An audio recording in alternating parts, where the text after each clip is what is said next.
Assalamualaikum warahmatullahi wabarakatuh. Alhamdulillahirabbil alamin wal aqibatu lil muttaqin wala udwana illa 'alal zalimin. Asyhadu an la ilaha illallah wahdahu la syarikalah wa asyhadu anna Muhammadan abduhu wa rasuluh. Allahumma shalli wa sallim wa barik ala Muhammad wa ala ali Muhammad kama shallaita wa barakta ala Ibrahim wa ala ali Ibrahim innaka Hamidum Majid. Rabbi shrah li sadri wa yassir li amri wahlul 'uqdatam min lisani yafqahu qawli. Amma ba'du. Ikhwas sekalian dan bapak-bapak yang mudah-mudahan kita semua senantiasa dirahmati Allah. Alhamdulillah pada malam hari ini atas izin Allah kita bisa bertemu kembali di majelis kajian kitab Fadlul Islam. Pada pertemuan pekan lalu sudah selesai belum ya bab tentang bahwa bid'ah itu lebih berbahaya daripada dosa-dosa besar. Udah selesai belum ya? Udah tuntas? Dalil? Sekarang bab baru ya? Ya, baik. Nah, bab baru ini teman-teman judulnya adalah Maja'a annallaha ihtajazat taubatan ala sahibi al-bid'ati. Sesungguhnya Allah Ta'ala akan menghalangi taubatnya ahlul bid'ah. Apa berarti yang bisa dipahami? Allah menghalangi taubatnya ahlul bid'ah. Artinya apa? Ahlul bid'ah itu susah taubatnya. Itu karena dihalang-halangi. Ngeri kan? Ngeri banget tuh. Antum masih mending. Dulu antum ngikuti sahibu bidah kan? Iya. Sekarang tapi biasanya kalau yang ngikutin relatif lebih mudah, yang ngikutin hanya ikut-ikutan. Tapi yang pendakwahnya, ya, tokoh-tokohnya, itu susah. Nah, itu susah. Kalau yang ngikutin kan, ya karena taunya itu kan. Nanti ketika dia dapat ilmu bisa berubah. Tadi itu saya ngobrol lama sama salah satu pengurus takmir sana. Nah, dia cerita, waduh, ternyata selama ini banyak sekali amalan yang saya lakukan tuh bid'ah semua. Terima kasih kata dia. Akhirnya ngobrol kemana-mana tuh ya. Dia tadi bahas soal dulu itu saya nawaitu sholat itu selalu usalli fardhu isya, usalli fardhu maghrib. Akan saya rekomendasikan baca kitab Sifat Sholat Syekh Al-Albani. Beliau beli kan, beliau baca. Tadi dia cerita tentang ternyata banyak yang rusak. Nah, dulu saya ikut-ikutan aja. Kata Kiai Fulan begini-begini. Saya itu biasa ngamalin kalau sebelum tidur Al-Fatihah 11 kali, Al-Ikhlas 11 kali, Ayat Kursi 11 kali. Dari siapa? Dari Kiai Fulan bin Fulan. Ada dalilnya enggak? Enggak ada. Nah, tapi alhamdulillah. Karena dia cuma ngikutin kan. Yang cuma ngikutin itu insya Allah relatif lebih mudah. Tapi kalau sudah jadi penyerunya, bahkan jadi penciptanya repot lagi tuh, yang menciptakan bid'ah. Nah, jadi dalam bab ini dibahas ya bahwa orang yang pelaku bid'ah itu taubatnya dihalangi oleh Allah Subhanahu Wa Taala. Ini berdasarkan hadis ya dari Anas bin Malik. Jadi judul ini berdasarkan hadis dari Anas bin Malik. Nah, hadis marfu itu sampai kepada Nabi sallallahu alaihi wasallam. Kata Nabi apa?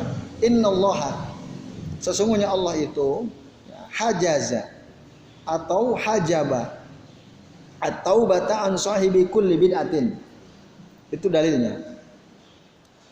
Dari Ishaq bin Ruwayha dalam kitab Mustadnya, juga dalam kitab Al-Mu'jam Al-Kabir Imam At-Tabrani. Innallaha hajjaba taubatan sahibi kulli bid'atin. Sesungguhnya Allah menghalangi taubat pelaku setiap bid'ah. Tapi perlu kami sampaikan ya berdasarkan catatan saya Al-Utsaimin bahwa hadis ini yang dari Anas bin Malik ini dia mengatakan min wajhin la yasih, dari sisi yang tidak sahih ini hadis. Penting diketahui ya. Dan hadis ini juga merupakan hadis mursal dari Hasan Al-Basri. Minal hadis dhaif, juga hadis dhaif disebutkan dalam kitab Al-Bid'ah wan Nahyi anha. Nah, dalam kitab yang ditulis oleh Ibnu Waddah. Nah, hadis ini tadi yang dijadikan judul itu hadisnya memang tidak sahih, hadis yang dhaif. Nah, kemudian di bawah disebutkan hadza marwiyun min hadisi Anas wa min marasili Al-Hasan. Maksudnya marasil Hasan Al-Basri. Itu satu. Tapi yang bawah, nanti yang bawah sahih yang bawah. Yang judulnya memang dhaif hadisnya. Yang innallaha hajaba an sahibi kulli bid'at atau bata an sahibi kulli bid'atin. Sesungguhnya Allah menghalangi, menutup taubatnya setiap pelaku bid'ah. Ini hadisnya la yasih, tidak sahih. Nah, tetapi hadis yang ketiga, yang kedua kan yang kedua yang itu hadza marwiyun min hadisi Anas. Ada nggak di buku antum, ada nggak? Ada ya. Hadza marwiyun min hadisi Anas, ini diriwayatkan dari hadis Anas. Wa min marasili Al-Hasan, ada ya. Itu maksudnya Al-Hasan Al-Basri, itu pun hadisnya dhaif. Bunyinya hampir sama dengan judul itu. Nah, baik. Nah, ikhwan sekalian, bab ini, ya, pada bab ini penulis kitab ini ingin menjelaskan sisi-sisi di mana bid'ah itu sangat buruk, bahkan lebih berbahaya daripada dosa besar. Ini sisi spesifiknya lagi. Kemarin kita sudah bahas apa saja penyebab orang yang melakukan perbuatan bid'ah itu lebih berbahaya daripada dosa-dosa besar. Nah, di sini tegaskan lagi, ya. Kenapa bid'ah itu lebih buruk, lebih berbahaya daripada dosa besar? Satu, karena apa? Pelakunya, kalau berdasarkan bab ini, susah taubatnya. Ya. Bahkan tidak mendapatkan taufik untuk bertaubat. Oh, itu ngeri kan? Taufik dari Allah. Allah nggak kasih dia taufik untuk bisa bertaubat. Ini yang paling ngeri. Ya. Kemudian apa lagi? Dia akan terus melakukan, kalau dia tidak terhalangi dari taubatnya, dia tidak diberi taufik untuk taubat, maka dia akan terus menerus melakukan perbuatan bid'ahnya. Ini pada umumnya. Kenapa? Ada yang masih ingat? Kenapa pelaku bid'ah pada umumnya susah sekali bertaubat dari kebid'ahannya? Karena satu, dia merasa benar. Dia merasa benar. Apalagi? Merasa mendapat pahala. Merasa ini bagian daripada agama. Nah, itu. Ini baik. Maka orang pelaku bid'ah pada umumnya tidak pernah berpikir untuk meninggalkan perbuatan bid'ahnya. Pada umumnya. Nah, itu. Nah, ini ngeri sekali. Beda dengan pelaku maksiat ya. Kalau pelaku maksiat gimana? Dia ngerasa kan yang dilakukan itu kemaksiatan. Dia merasa itu salah. Maka potensi untuk taubatnya besar. Walaupun ada juga yang nggak taubat sampai mati, ada juga. Tapi potensi untuk taubatnya pelaku maksiat itu lebih besar daripada pelaku bid'ah. Maka dikatakan di sini bi khilafil mubtadi fa innahu la tazharu alaihin nadamah. Pelaku bid'ah itu beda dengan pelaku maksiat. Kenapa? Karena dia ya tidak nampak padanya penyesalan. Walakinnahu masrurun bi bid'atihi. Bahkan dia senang dengan perbuatan bid'ahnya. Wah, itu senang sekali. Ya. Jadi walaupun dinasehati berkali-kali ya nggak bisa. Ya, itu yang saya cerita ya, ada dosen di Jawa Timur kan, kalau ke Jogja kadang-kadang mampir ke rumah. Ya dulu teman di pasca sarjana waktu ngambil S2. Wah, itu debat sesengit apapun, saya sampaikan dalil sedetail apapun, bahkan kita tunjukin sejelas apapun, nggak bergeming itu. Nggak bisa dia. Selalu cari jalan gitu ya untuk membenarkan apa yang dilakukannya. Nah, ini ya. Itu ngeri ya. Kalau sudah menjadi dai pendakwah bid'ah itu ngeri ini. Karena dia udah levelnya udah bukan pengikut, udah pendakwah bid'ah dia. Nah, ini ya, teman sekalian. Nah, itu maka inilah buruknya bid'ah. Ya, fahadha min masawil bid'ah anna sahibaha yaqa'u fiha wa yad'u ilaiha. Inilah dia keburukan-keburukan bid'ah, pelakunya itu terjerumus di dalamnya dan menyeru orang lain untuk melakukan bid'ah itu. Wa min masawi al bid'ah anna sahibaha la yuwaffaqu lit taubah. Dan di antara keburukan bid'ah, pelakunya itu tidak dapat taufik untuk bisa bertaubat. Itu paling buruk. Nah, baik. Kawan sekalian, azan ya Allah wa iyyakum ajma'in itu ya. Nah, lalu kemudian Syekh Fauzan mengatakan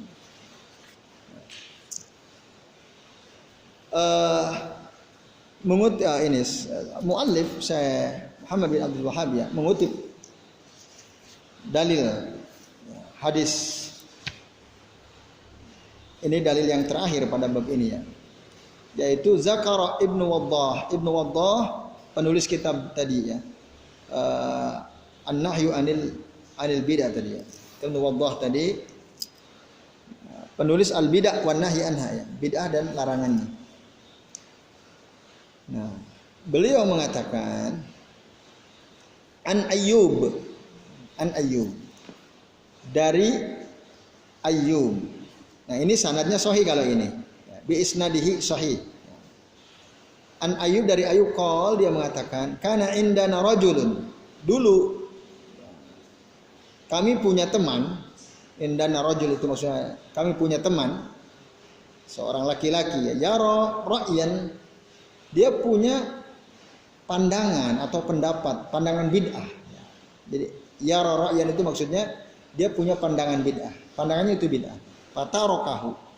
Lalu dia meninggalkan pandangan bid'ah itu, dia tinggalkan. Ya. Misalnya saya kasih contoh misalnya. Ada orang menjadikan mimpi sebagai dalil untuk mengamalkan sesuatu. Bisa nggak mimpi jadi dalil? Mimpi orang soleh jadi dalil? Nggak bisa.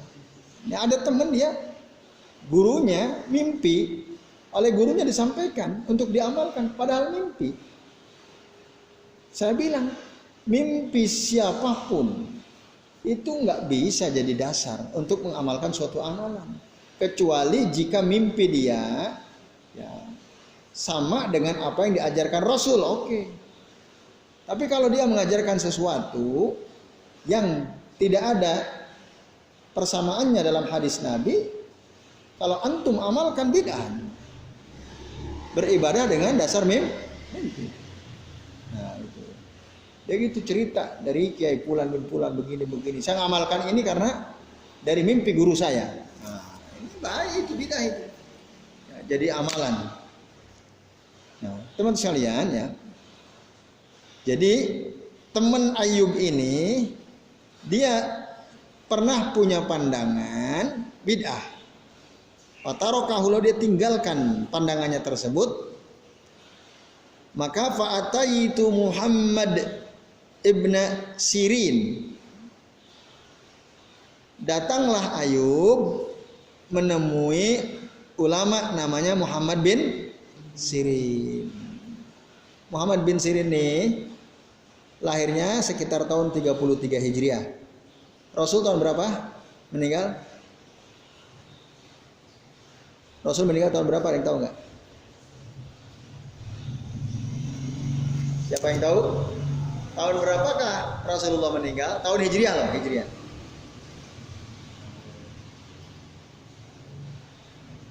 Ada yang tahu? Pernah mempelajari atau pernah mempelajari terus lupa atau belum pernah mempelajari? Tahun berapakah Rasulullah wafat? Kira-kira ada yang pernah nggak mempelajari baca kitabnya atau pernah mendengar? Lupa ya? Pernah tapi lupa ya? Oke, tarikh. Harusnya tarikh pernah dipelajari ya. Coba tahun berapa? Tahun 11 Hijriah. Nah, 11 Hijriah. Ada yang bilang akhir 10 Hijriah, ada yang bilang 11 Hijriah. Ibnu Sirin ini lahir tahun 33 Hijriah. Berarti beliau lahir setelah berapa tahun Rasul wafat? 20 jauh apa dekat? Lumayan dekat lah dibanding kita. Dibanding kita lebih dekat kan? 22 tahun enggak satu abad kan? Nah, puluhan tahun. Maka beliau banyak ketemu sahabat, Abu Hurairah, Abdullah bin Mas'ud, Anas bin Malik, dan beliau berguru. Gurunya dia para sahabat itu, Ibnu Muhammad bin Sirin. Beliau punya kitab, terkenal sekali kitabnya, Tafsirul Ahlam. Tafsir mimpi. Itu penting juga tuh kitab itu. Dijual tuh. Terjemahannya udah banyak tuh ya. Saya punya juga itu, Tafsir mimpi, Tafsirul Ahlam. Penting juga tuh kalau antum mimpi apa-apa, pengen tahu artinya apa, baca kitabnya Ibnu Sirin tuh ya. Ya minimal jadi inilah, jadi ya semacam antisipasi lah gitu ya, antisipasi. Saya punya 2 kitab yang membahas soal mimpi itu. Ibnu Sirin, ada satu lagi, yang satu lagi itu lebih enak. Tertibnya itu berdasarkan ini ensiklopedia gitu ya, A, B, C gitu dari U, misalnya ular, mimpi ketemu ular, mimpi bunuh ular. Mimpi digigit ular, itu ada penjelasannya. Ada penjelasannya. Penting itu, kitab tafsir mimpi itu penting. Nah, ini seorang ulama. Nah, baik, ikhwan sekalian. Jadi, Ayub ini datang ke Muhammad bin Sirin. Datang. Nah, lalu kemudian ketika dia datang, cerita bahwa ada teman kami, dia dulu punya pandangan bid'ah, tapi kemudian dia meninggalkan pandangan bid'ahnya itu. Nah, fakultu asa'arta anna fulanan taraka ra'yahu. Nah, lalu aku berkata kepadanya, asa'arta anna fulanan taraka ra'yahu, menurutmu apakah si fulan meninggalkan pandangannya itu? Qala, lalu Ibnu Sirin, Muhammad bin Sirin mengatakan, unzur ilama dzatahawwal. Kamu perhatikan ke arah mana dia berubah orang ini. Si ahlul bid'ah ini dia awalnya ahlul bid'ah. Terus katanya udah berubah, meninggalkan pandangan bid'ahnya. Ibnu Sirin bilang, kamu perhatikan, unzur, kamu perhatikan ila madza yatahawwal. Perubahannya itu kemana? Kata Muhammad bin Sirin. Lalu beliau mengatakan, inna akhiral hadis asyaddu alaihim min awwalihi. Sesungguhnya bagian awal dari hadis itu asyaddu alaihim min awwalihi. Lebih ya, berbahaya bagi mereka daripada awalnya. Nah, bagaimana akhir hadis yang dimaksud, teman-teman sekalian? Nah, jadi apa yang disebutkan ini merupakan satu kisah dari Ibnu Wadah yang beliau tulis dalam kitabnya, yang ya tadullu ala annal mubtadi'a la yatub, bahwa yang menunjukkan bahwa pelaku bid'ah itu tidak bisa taubat, wa annahu la yatrukul bid'ata ila sunnah. Dia ini nggak pernah meninggalkan bid'ah menuju sunnah, bal ila bid'atin ukhra, tapi dia akan pindah ke bid'ah yang lain. Makanya Ibnu Sirin bilang, unzur, ente perhatikan ya, kemana, ila madza yatahawwal, ke arah mana dia berubah itu. Maksudnya ini menunjukkan kecerdasan Muhammad bin Sirin.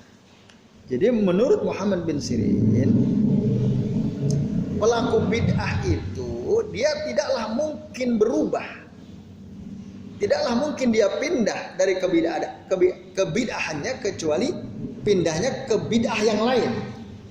Jadi dari satu bid'ah ke bid'ah yang lain. Atau dalam bahasa kita, selamat dari mulut buaya mendekati mulut harimau lah, gitu kira-kira kalau dalam bahasa lain. Jadi pelaku bid'ah selalu begitu. Tadinya kan temannya seneng, alhamdulillah nih dia udah meninggalkan bid'ahnya. Perhatikan, tunggu dulu, dia berubahnya kemana? Ila madza yatahawwal. Ini kecerdasan Muhammad bin Sirin. Beliau ingin katakan bahwa lam yatawaqqa minhu annahu taba minal bid'ah. Tidak mungkin ya, atau jarang sekali pelaku bid'ah itu taubat dari bid'ahnya. Bal tawaqqa'a annahu kharaja minal bid'ati ila bid'atin asyaddu minha. Bahkan pelaku bid'ah itu dia akan keluar dari satu bid'ah ke bid'ah lain yang lebih ngeri, yang lebih parah. Selalu seperti itu. Sekarang pertanyaannya, mana dalilnya bahwa pelaku bid'ah itu tidaklah dia berubah kecuali kepada bid'ah yang lain? Ini perlu dalil kan? Nah, ternyata dalil yang disampaikan, yang hadisnya tersebutkan, inna akhiral hadis asyaddu alaihi min awwalihi. Sesungguhnya bagian terakhir dari hadis itu lebih mengerikan ya bagi mereka daripada awalnya, yaitu hadis Nabi. Nah, hadis ini sahih, sanadnya sahih, di mana Nabi pernah mengatakan bahwa ahlul bidah itu yamruquna minal Islam. Mereka keluar dari Islam kama yamruqu as-sahmu minar ramiyah. Summa la ya'uduna ilaih. Di dalam kitab terjemah yang antum pegang itu ada kesalahan dikit deh. Ya. Jadi artinya ya as-sahm ar-ramiyah, as-sahm itu anak panah, ar-ramiyah itu di situ diterjemahkan sasaran ya. Ya. Lebih tepat ya busur. Ya, busurnya. Ramiyah itu pelemparnya. Kalau sasaran kan memang ya kurang pas ya kali sasaran. Jadi pelaku bidah itu yamruquna minal Islam, mereka keluar dari Islam kama yang yamruqu as-sahmu minar ramiyah, sebagaimana melesatnya anak panah dari busurnya. Kira-kira anak panah dari busur udah melesat, balik lagi enggak? Enggak bisa balik lagi dia. Nah, maka la ya'uduna ilaih. La ya'uduna ilaih, tidak bisa balik lagi itu. Apalagi kalau kita di gunung ya, hutan lebat gitu ya. Kita panah hewan apa begitu ya. Kan enggak mungkin tuh anak panah balik lagi ke busur kita, kan enggak mungkin. Nah, ini. La ya'uduna ilaih. Nah, itu kata Nabi sallallahu alaihi wasallam. Jadi ikhwas sekalian, nah ini adalah min dalail nubuwatihi indama zakara hadzal hadis bil khawarij. Waktu itu Nabi menjelaskan orang khawarij. Orang khawarij itu ahlul bidah, bahkan pelaku bidah pertama yang hidup di zaman Nabi ya orang-orang khawarij. Maka Nabi menjelaskan mereka itu yamruquna minal Islam kama yamruqu as-sahmu minar ramiyah, la ya'uduna ilaih. Mereka yaqra'unal Qur'an, yusallun kama tusallun, yasumun kama tasumun, yaqra'unal Qur'an kama taqra'unal Qur'an. Ya, bahkan mungkin mereka yaqumuna bil lail ya, mereka bangun di malam hari, salat malam mereka. Tapi ya yaqra'unal Qur'an kama taqra'un, mereka baca Quran sebagaimana kalian baca, tapi bacaan Quran itu tidak bisa melewati kerongkongannya. Ada yang nyampe ke hatinya enggak, cuma di mulut tok. Orang khawarij. Nah, mereka itu tadi yamruquna minal Islam kama yamruqu as-sahmu minar ramiyah. Nah, artinya apa? Ikhwas sekalian, a'azani Allah wa iyyakum ajmain. Arti dari hadis Nabi ini, jadi pelaku bid'ah itu ya, dia tidak akan mungkin bisa meninggalkan bid'ahnya. Kalau toh dia berubah, dia akan berubah kepada bid'ah yang kedua. Karena Rasul mengatakan hum yamrukuna minal Islam wa minad din summa la ya'uduna ilaih. Mereka tidak bisa kembali. Ya. Maka dalam pikiran Ibnu Sirin berdasarkan hadis Nabi ini, pelaku bid'ah itu susah taubatnya. Nah, kalau dia keluar meninggalkan satu bid'ah, pasti dia akan berbuat bid'ah yang lebih buruk darinya. Pasti seperti itu. Ini pada umumnya. Ini pada umumnya seperti itu. Ya. Tetapi bukan berarti, bukan berarti dalam kitab I'lamul Anam ya. Bukan berarti pelaku bid'ah itu ya betul-betul tidak mungkin taubat, betul-betul tidak mungkin taubat. Enggak begitu. Ada, tapi sedikit. Nah, ada. Maka tadi dikatakan al-ghalib, pada umumnya pelaku bid'ah itu enggak bisa taubat. Pertanyaannya, apa ada pelaku bid'ah yang bertaubat? Nah, di dalam kitab ini ada. Dulu ada. Siapa di antaranya? Abu Hasan Al-Asy'ari. Abu Hasan Al-Asy'ari, pendiri mazhab Al-Asy'ariyah, itu di akhir hidupnya dia taubat, ngikuti Ahlussunnah wal Jamaah. Taubat dari pemikirannya. Maka ada kitab Al-Ibanah fi Usulid Diyanah. Itu buku putihnya Abu Hasan Al-Asy'ari, pendiri mazhab Al-Asy'ariyah. Tapi sayangnya para pengikut Asy'ariyah itu nggak mau baca buku itu. Ya, itu buku pertaubatannya. Nah, itu diantara tokoh yang bertaubat ya dari bid'ah. Terus siapa lagi?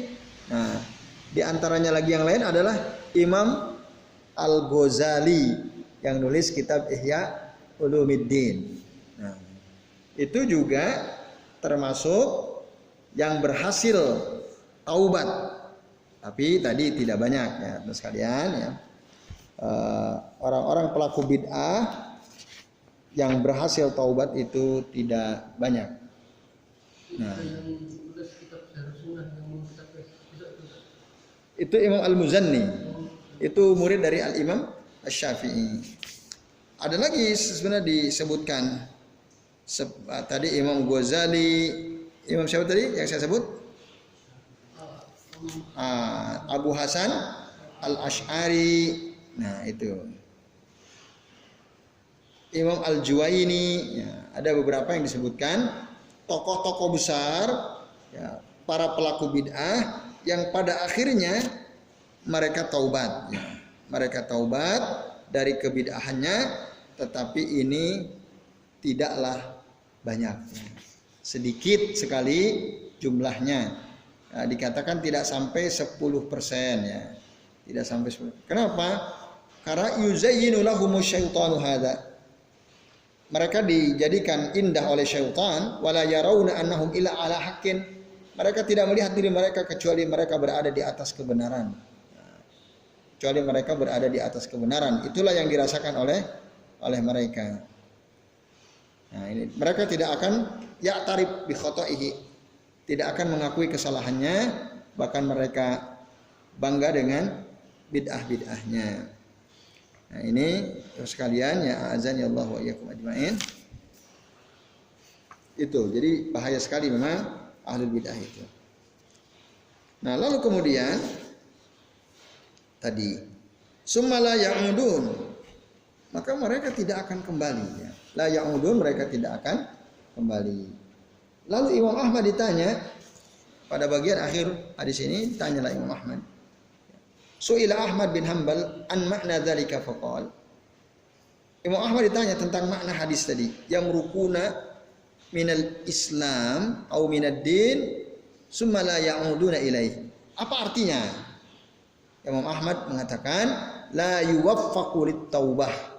Mereka ini tidak mendapatkan taufik dari Allah untuk bisa bertaubat. Nah, ini Bapak-bapak dan ikhwas sekalian, a'azani Allah wa iyyakum ajmain. Jadi ngeri sekali mereka itu. Bahaya sekali. Tapi tadi ini maksudnya pada umumnya seperti itu. Mereka tidak akan bisa diberi taufik dari kesalahannya sehingga mereka taubat kembali kepada sunnah. Tidak. Nah, ini makna yamrukuna minal Islam summa la ya'uduna ilaihi. Itu kata Al-Imam Ahmad bin Hanbal rahimahullah. Ya, saya kira jelas ya, teman sekalian. Dan Rasul pasti mengatakan sesuatu yang benar. Karena apa? Rasul itu la yantiqu anil hawa in huwa illa wahyu yuha. Tidak pernah bicara pakai hawa nafsu. Apa yang beliau sampaikan itu berdasarkan wahyu dari Allah Subhanahu wa taala. Hadis pertama memang tidak sahih, tapi hadis ini rawahu al-Bukhari wa Muslim. Yamrukuna ya, minad din minal Islam kama yamruku asahmu minar ramiyati summa la ya'uduna ilaihi. Ini hadisnya sahih. Dari kata-kata summa la ya'uduna ilaihi inilah diambil kesimpulan bahwa ahlul bid'ah la yatahawwalu min bid'atihi illa ila bid'atin saniyatin asyaddu minal ula ya. Kecuali mereka pindah dari satu bid'ah ke bid'ah lain yang kedua yang lebih buruk, lebih berbahaya daripada bid'ah yang pertama.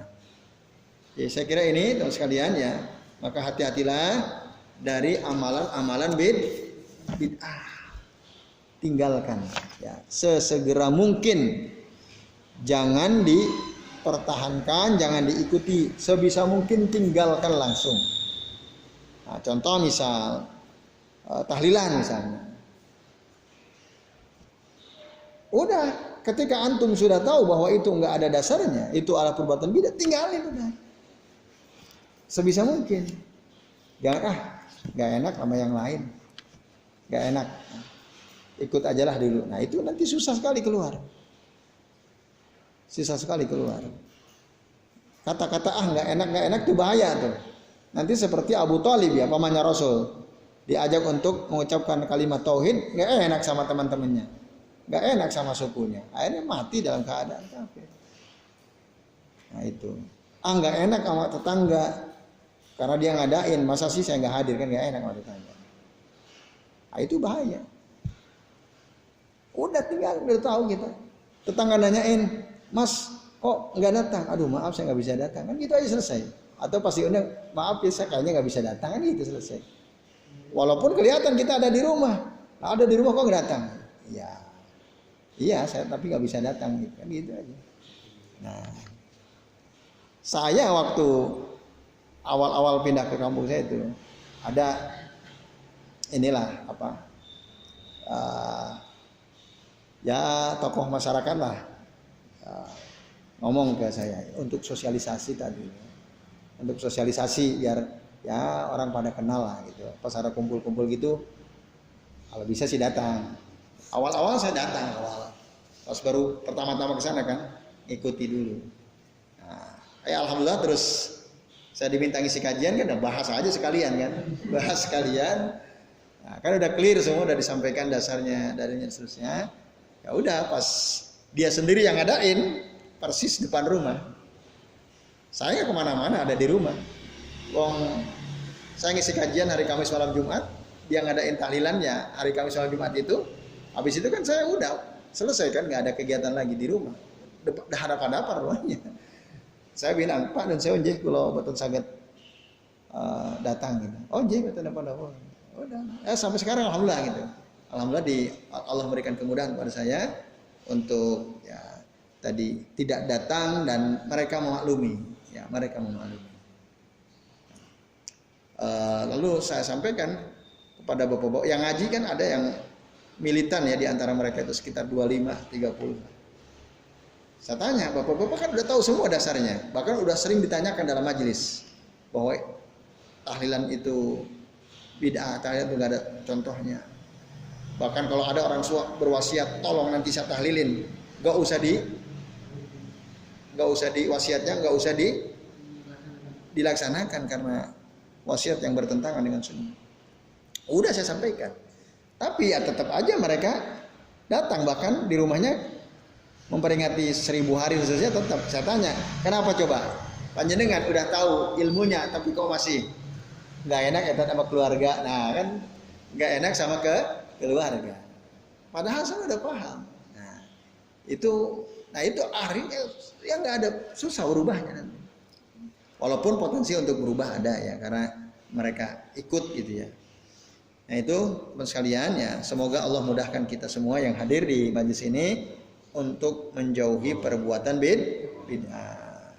Karena dia lebih buruk daripada dosa besar. Nah, maka ikutilah petunjuk Allah dan Rasulnya. Ya.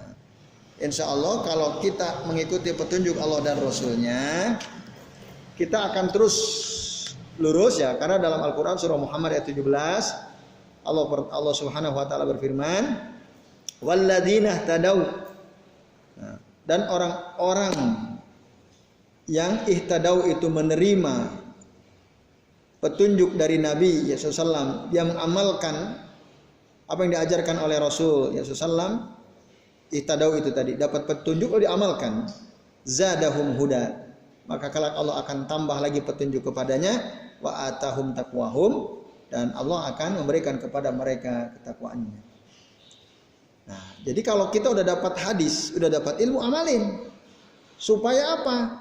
Ya, supaya kita nambah, oleh Allah ditambah petunjuknya, oleh Allah ditambah kebaikannya, oleh Allah ditambah ilmunya yang bermanfaat. Ya. Tapi kalau kita udah dapat ilmu, misalnya udah dapat bahwa tahlilan itu bid'ah, antum nggak amalkan ilmu ini, ya nggak nambah nanti petunjuknya. Kalau antum ingin nambah, ya ilmu antum ingin bertambah, dikasih oleh Allah, petunjuk antum ingin bertambah, ya Allah tambah, ya antum ingin Allah tambah petunjuknya, maka setiap ilmu yang kita sudah dapatkan kita amalkan. Karena Allah bilang, walladzina ihtadaw zadahum huda wa atahum taqwahum. Nah, ini ya teman-teman sekalian, a'adzanillahu wa iyyakum ajma'in. Nah sebaliknya, orang yang berpaling dari mengikuti kebenaran, udah tahu yang benar, tapi dia nggak mau ngikuti yang benar. Alladzi ya'lamuhu, yang dia sudah ketahui, taba'an li hawahu, karena dia ngikutin hawa nafsunya. Fa inna dzalika yurisuhu al-jahl wad dhalal. Hal itu akan mewariskan kepadanya kebodohan dan kesesatan. Hatta ya'ma qalbuhu anil haqqil wadhih, sampai nanti akhirnya hatinya itu buta dari kebenaran yang betul-betul nyata, buta dia. Kenapa? Karena ngikutin hawa nafsu. Kira-kira kalau kita bilang nggak enak sama orang, itu hawa nafsu bukan? Hawa nafsu itu. Nggak enak sama tetangga, itu hawa nafsu. Nanti gimana ya? Nanti kalau saya ada acara apa-apa, tetangga nggak mau bantu. Hawa nafsu itu. Itu bahaya itu. Kalau udah gitu, nanti tadi hatinya akan buta dari kebenaran. Dan Allah tegaskan lagi dalam surah Shaf ayat 5. Falamma zagu azagallahu qulubahum. Ketika mereka menyimpang, maka Allah akan sesatkan hati mereka.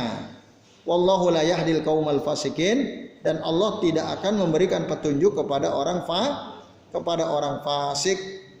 Nah, ini ya teman-teman sekalian, azan ya Allah wa iyyakum ajmain. Ya. Oke, saya kira ini ya. Jadi tokoh-tokoh tadi berapa tadi saya sebut? Abu Hasan Al-Asy'ari. Terus siapa lagi? Al-Ghazali, Abu Hamid Al-Ghazali. Terus Imam Al-Juwaini sama Imam Fakhruddin Ar-Razi yang nulis kitab Mafatihul Ghaib. Ya. Mafatihul Ghaib itu kitab tafsir, cukup tebal ya, ada sekitar ya lebih dari 10 jilid ya. Nah, itu mereka akhirnya bertaubat dari kebidahannya. Nah, ini ya. Nah, maka kalau kita ngamalkan ilmu, insya Allah faman amila bima alima awrasahullahu ilmun malam ya'lam. Barang siapa yang mengamalkan ilmu yang dia sudah ketahui. Saya ulangi, barang siapa yang mengamalkan ilmu yang sudah dia ketahui, maka Allah akan berikan kepadanya ilmu yang belum dia ketahui. Ini namanya ilmu laduni. Ilmu laduni apa? Ilmu yang langsung datang dari Allah Subhanahu wa taala. Kalau kita ingin dapat ilmu laduni, ya, min ladun hakim, maksudnya dari sisi Allah langsung ilmu itu, amalkanlah setiap ilmu yang sudah kita ketahui. Man amila bima alima awrasahullahu ilm ma lam ya'lam. Allah akan wariskan kepada ilmu yang dia belum ketahui sebelumnya. Ini ya Bapak-bapak dan ikhwan sekalian, azani Allah wa iyyakum ajmain. Dalilnya tadi surah Muhammad ayat 17. Dalilnya itu. Walladzina tadau zadahum huda wa atahum taqwahu, atau surah As-Saff ayat 5, falamma zagu azagallahu qulubahum wallahu la yahdil qaumal fasiqin. Ya, saya kira ini ya, jelas ya? Jelas sekali. Ya, semoga ini menjadi ilmu buat kita dan benteng ya, buat kita masing-masing untuk tidak bermesra-mesraan dengan bid'ah, untuk tidak menggampang-gampangkan perbuatan bid'ah. Ya, saya kira cukup sekalian satu judul ya, satu bab, hadisnya cuma sedikit ya. Ya, kalau disebutkan sih 3, tapi sesungguhnya satu hadis itu ya yang sahih dari Nabi SAW. Ya, saya kira ini. Selebihnya kalau ada yang mau tanya silahkan. Ini jam 10:15 ya. Oke, monggo Pak Lukman. Kalau ada misalnya ucapan dari orang tua kita meninggal, kemudian malamnya jadi tidak ada kegiatan apa-apa ya. Misalnya boleh tidak mengundang keluarga, bukan tahlilan, tapi ya mendoakan aja, mengaminkan salah satu dari berdoa, terus lainnya saudara-saudara itu mengaminkan. Jadi cuma lingkup keluarga saja. Maksudnya adik, kakak, paman, bibi kayak gitu aja, kurang dekat. Sampai saudara dekat, saudara dari orang tua kita yang datang. Ya kan berarti paman, bibi itu kan? Ya, nah. Ponakan. Diundang itu ya? Diundang, tapi bukan tahlilan ya. Kumpulan sambil doaan. Kalau tahlilan itu apa tahlilan? Apa bedanya dengan tahlilan? Apa bedanya dengan tahlilan? Bacaannya itu ya. Bacaannya. Bukan tahlil. Dalam hadis dari Jarir bin Abdullah Al-Bajli ya, radhiyallahu anhu.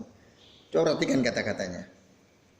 Ya, kunna na'uddu al-ijtima'a ila ya, baiti ahlil mayyiti ba'da dafnihi wa sani'atat ta'ami minan niyaha. Artinya kami menganggap ya, berkumpul di rumah keluarga mayit. Coba ada nggak kata tahlilan di sini ya? Berkumpul di rumah keluarga mayit setelah dia dikubur, wasani atau to'am, dan membuat makanan untuk mereka yang kumpul itu, minan niyahah, bagian daripada meratapi mayit. Niyahah. Ada nggak sih itu tahlilan? Nggak ada. Kumpulnya ada nggak situ? Makanannya ada nggak situ? Ya itulah tahlil. Itulah tahlilan, itu kan istilah di Indonesia tahlilan. Kalau istilah di sana nggak ada tahlilan. Nah itu Pak Lukman. Jadi itu termasuk. Jadi nggak usah ngumpul-ngumpulin, kita ngundang-undang nggak usah. Ya kalau mereka datang takziah ya biasa aja. Nggak usah, nanti jangan pulang dulu ya. Ngapain? Malam kita kumpul doa bareng-bareng. Sama aja. Jadi nggak usah. Itu. Karena tadi kata Jarir bin Abdullah Al-Bajli begitu. Itu sahabat Nabi SAW. Disebutkan di dalam Musnad Imam Ahmad bin Hanbal rahimahullah. Ya. Kalau misalnya niat berkumpulnya itu niat berkumpul. Untuk menghibur apa harus berkumpul? Ya, kasih cinta. Hah? Ya, mumpung mungkin seperti itu. Kan jauh-jauh gitu ya. Nah, terus kalau kumpul ngapain habis kumpul? Ya, kalau kumpul karena rumahnya keluarganya dari Jakarta, dari Surabaya, dari Kalimantan, pas meninggal kan pulang kumpul di rumah induk kan gitu. Kan nggak mungkin habis dikubur langsung pada pulang kan? Ya kumpul-kumpul seperti itu nggak ada masalah. Ya, nggak ada masalah. Asal jangan disengaja. Nanti kumpul ya habis. Nah itu. Diacarakan. Nah, oke. Mungkin lebih tepatnya diacarakan. Diacarakan. Iya, kalau kumpul nggak diacarakan enggak. Tapi tadi daripada kita pada diam sendiri, yuk kita kumpul aja, kumpul doa bareng-bareng. Nah, itu diacarakan kayak gitu. Diacarakan. Nah itu. Nah terus gimana mendoakannya? Tinggal doakan, nggak usah kumpul-kumpul. Kan gitu selesai. Itu kadang-kadang kita suka tidak puas kan. Nah lalu kita mereka-reka acara ya. Biar mantap kan gitu. Itu hawa nafsu yang diikuti, sebenarnya hawa nafsu yang diikuti. Ya itu sekalian. Ya enggak.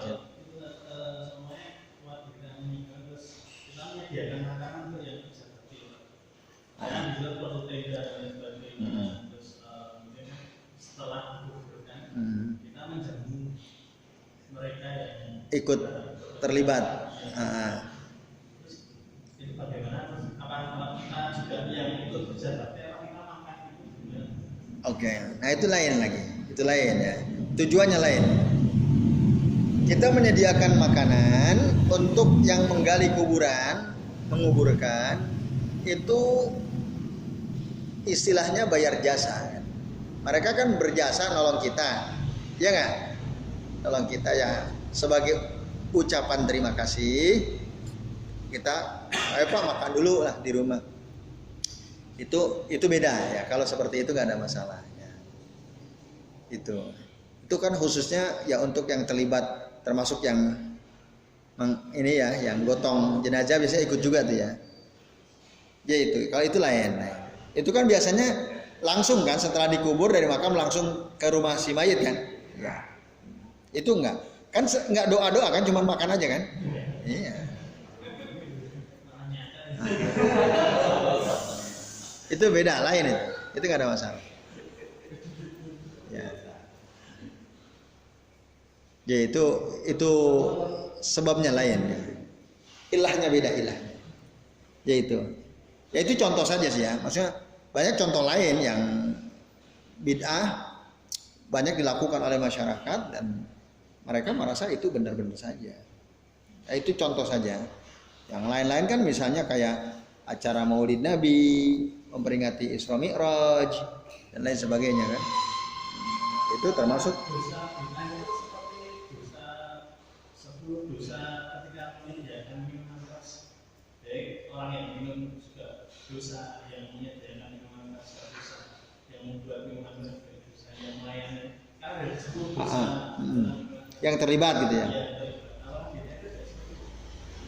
Bisa menyeret. Iya, bisa tentu saja ya.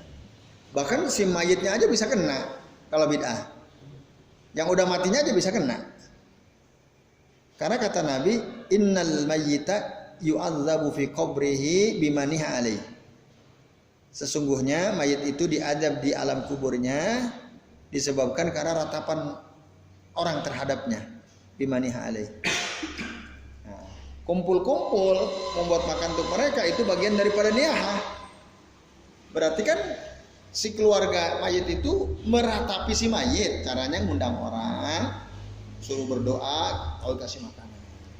Itu bukan malah meringankan beban si mayit, bahkan menjadi sebab diadabnya si mayit. Kan itu ngeri sekali. Nah. Apa?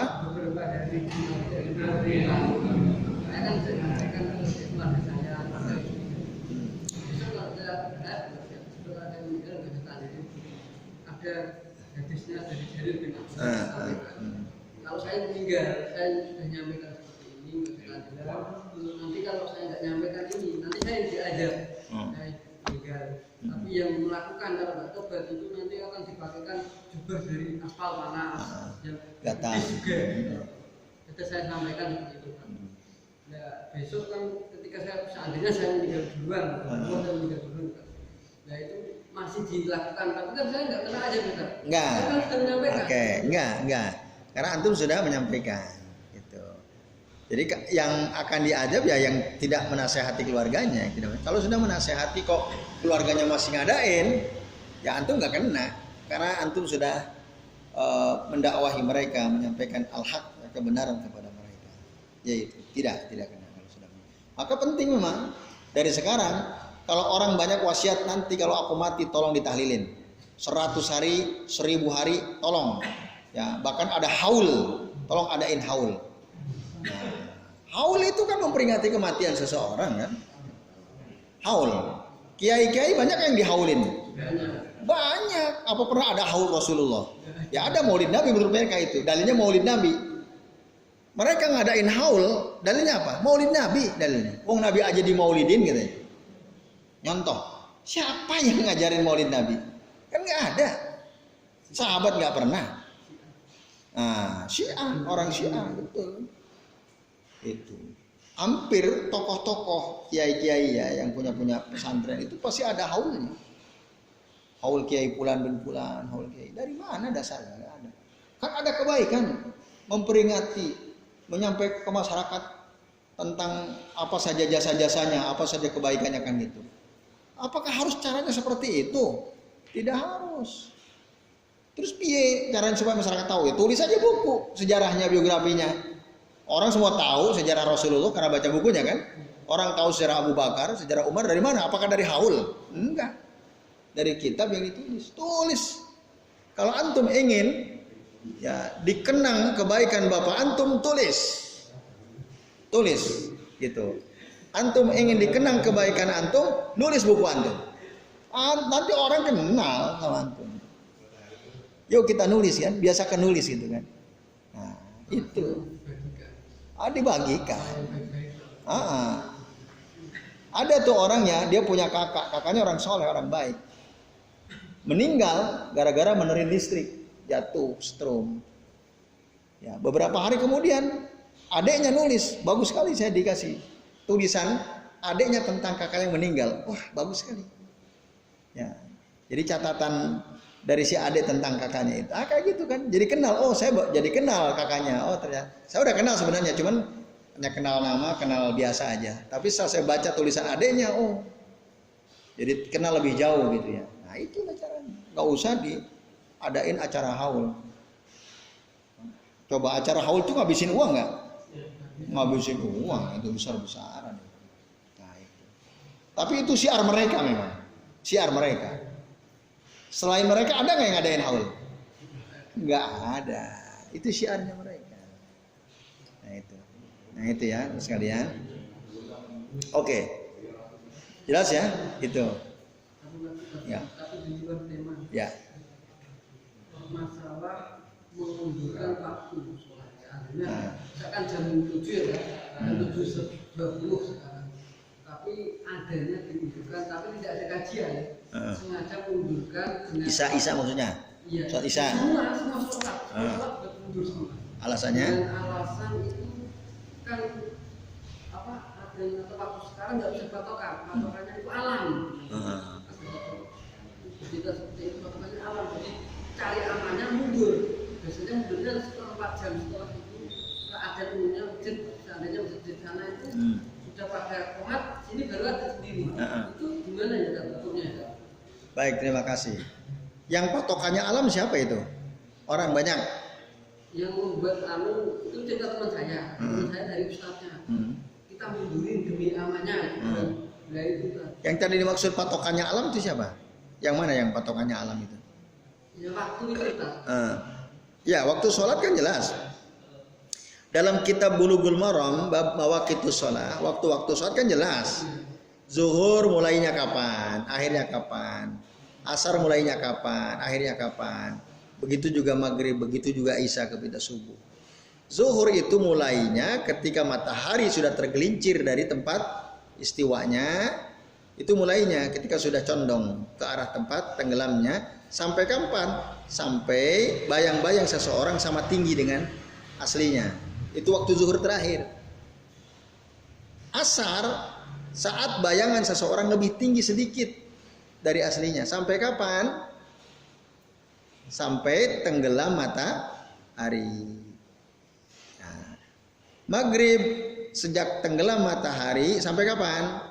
Sampai asyafaqul ahmar ya. Jadi berkas semburat cahaya matahari itu hilang, udah nggak kelihatan lagi. Nah, itu berarti masuk waktu isya. Waktu isya mulai dari hilangnya syafaq al-ahmar itu sampai kapan? Ila atmatil lail, sampai tengah malam. Tengah malam jam berapa? Jam 1.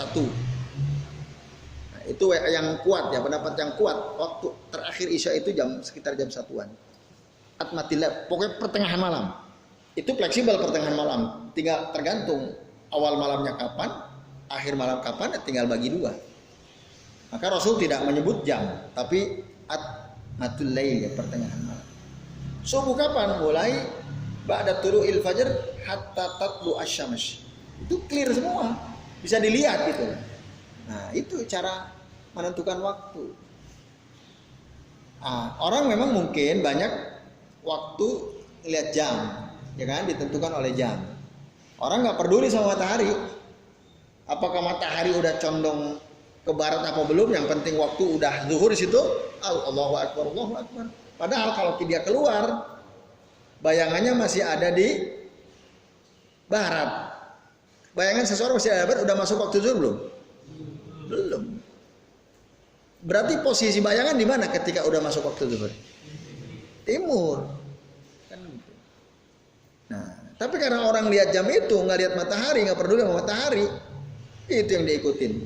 Padahal waktu dia keluar, ternyata masih di barat. Nah, di Masjid Baitur Nur, kan itu udah bahas masalah ini. Itu untuk mengantisipasi bikin jam matahari, asamsiyah. Jadi bikin semacam tugu gitu, terus ada besi. Nah, jadi tugu bulat gitu ya, di tengahnya kasih besi, berdiri gitu. Ya agak tinggi dan dijauhkan dari pohon-pohon yang agak terbuka. Jadi muadzin kan di sana muadzinnya tetap, imamnya tetap. Muadzin sebelum azan zuhur lihat itu dulu. Yang lain udah pada azan, selama dia masih ada di barat tidak azan. Karena begitu ukurnya, bukan jam. Nah itu. Ustaz, kita udah mau berpatokan pada jam-jam itu bisa keliru. Ya, maka tak lebih daripada ngundurin pakai perkiraan, lebih baik gitu aja. Ada solusinya. Dan itu dikelakan kan. Tadi itu kan tak suruh. Soalnya bisa maghribnya jam setengah itu kan 5 menit. Maghribnya kan jam 6 lebih 7 nggak boleh gitu. Makanya kalau waktu saya pulang Klaten, saya kan nggak tahu sana sudah datang masuk karena sudah ada saya ajan. Saya amati kalau saya nggak ada, kalau kemudian saya masih ngobrol dulu sholat itu kok sana komat kok sini belum, kan harus selesai di komat sini kok baru ada. Ternyata ustadznya itu yang kasih pengarahan, lebih baik ditunjukkan daripada kita lepas tapi masih belum waktunya. Kita tuh pengarahan seperti itu. Ya bisa saja. Ya lebih baik, tapi tadi ada yang lebih baik dari itu ya. Ada yang lebih baik dari itu. Karena bisa jadi ketika orang adzan sebenarnya udah masuk kan mungkin juga. Karena dibuktikan pakai itu aja. Jadi gitu, itu lebih baik. Ya mungkin ustadz itu nggak mau repot-repot. Kamu mau repot dikit nggak, misalnya di sini, buat aja asam-asam, taruh di mana. Tinggal dimusyawarahkan sama takmir, bikin asam-asam. Gampang banget kan? Apa susahnya gitu kan? Demi kemaslahatan kan selesai. Itu bisa. Ya, yang bikin pakai pasir semen itu ya setinggi pinggang lah, tinggi pinggang, terus kasih besi ke atas ya berapa senti lah gitu. Tapi yang agak bulat biar kelihatan bayangannya gitu maksudnya. Bisa. Nah itu, ya itu afdal, itu lebih baik ya. Itu mungkin ya supaya nggak repot-repot lah. Jadi gitu. Allah Ta'ala a'lam. Oke, jelas ya Mas lihat. Saya kira ini yang kita bisa bahas ya insyaallah pada kesempatan malam hari ini. Insyaallah nanti kita lanjut lagi kajian kita di pekan yang akan datang dengan judul baru ya. Halaman 37 insyaallah. Terima kasih atas perhatiannya, semoga bermanfaat. Nanti diakhiri oleh Mas Sabdo selaku pengacara. Saya Hari ya sallallahu ala Muhammad wa ala alihi washabihi wa barik wasallim. Billahi taufiq wal hidayah. Wassalamualaikum warahmatullahi wabarakatuh.